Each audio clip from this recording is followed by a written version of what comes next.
Okay, I decided to make a video for you to explain what I'm doing so that you have a good idea of what happens here. This is the orchid Terry bought for you. It's very beautiful. And it's packed, jam-packed full of moss in here. And I'm sort of trying something different with yours. I'm going to cut this pot off, discard this one because she wants to give you this one that I made.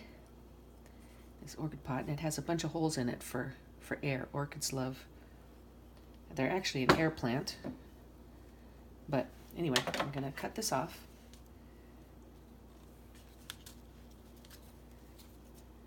This pot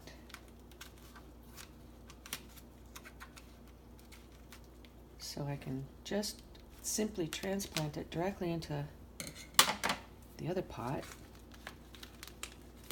See, look at that. I mean, this is how they put them in and grow them for shipping, so they retain a lot of water. So you really, honestly, you don't have to water these very often. I think I'll pick some of this top part off. But anyway, what I'm going to do is I'm going to set it down in the pot, and then I'm going to fill it in around this moss pod with this orchid bark. And I've been soaking it in water so that it's nice and moist and not sucking the moisture out of the ball, this root ball. And the roots should let go of the root ball, let go of this moss ball, I should say, and start growing out toward the outside of the pot. And the trick with orchids is to let them dry out in between watering. Put them in a nice bright, if you don't have, some people say no direct sunlight, and I have mine in a south window, but we have big trees, so it only gets direct sunlight in the early part of the day, and then our big huge maple trees create all this shade in our yard anyway. So if you have a east facing windows are the best because they get the morning light, they're bright. If you have a south facing window, it's good, but it would be better if you had it in front of that window, but not so that it has direct sunlight. So I'm jamming these things in here. And one of the really important things when you are watering an orchid is not to get water down in where the leaf comes into the stem, because into the crown is what it's called, and it will create crown rot, and it'll just kill your plant right away.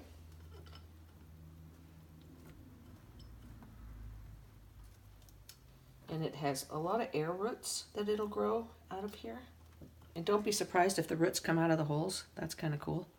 But these little roots here are air roots, and that's a really cool part about orchids.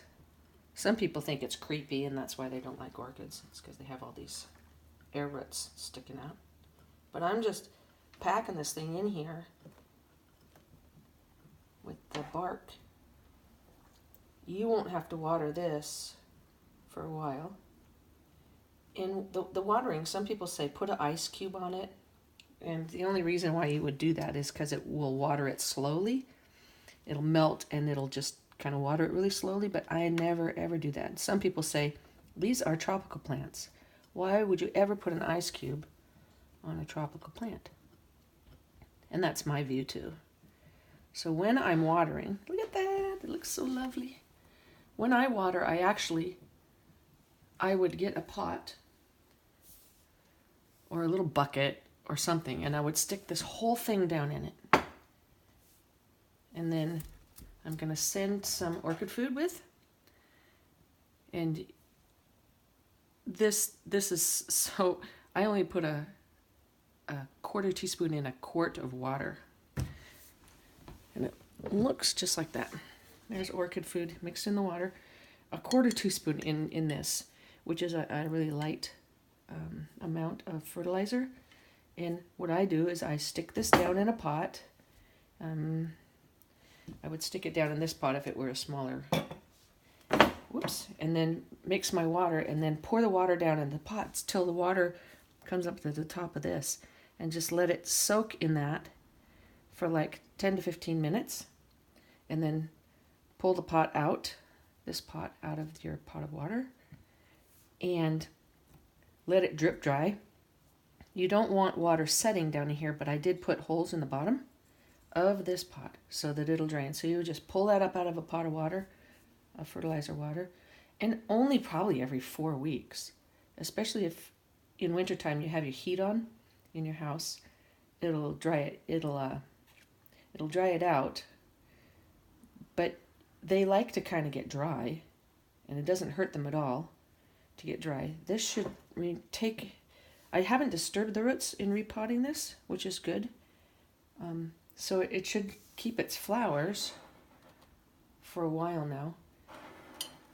And then when they're done, when it's totally done blooming, just cut these stems off down low. There's 3 of them on this one. Just cut them off with a good sharp scissors. And then keep on treating your plant the same way. Just when it gets really dried out, stick it in a pot of fertilizer water. And it says that it will rebloom, and mine have rebloomed. So I'm being successful, which is kind of fun. That the plant typically has to get down to the temperature in the house down to like 68 degrees, and then it'll send its little message, and it'll start shooting out another bloom. So over the winter it should just keep blooming. So anyway, that's what it looks like, the back side of it. There you have it. A beautiful plant. And I have a little clay tray for it, so you can set it on your windowsill and it won't leak on your windowsill, or on a little table, 3 or 4 feet away from the windowsill if it's a south facing window. It should be great. It should just keep on doing its thing. It'll grow more air roots out. It's happy when the leaves are firm, not wilty at all. It's very happy. This is a happy one. So there you go. I wish you great success. If you have any questions, you can call me. I'll send a little baggie of fertilizer so that then you can use it. And I think that's it. Cool. Bye.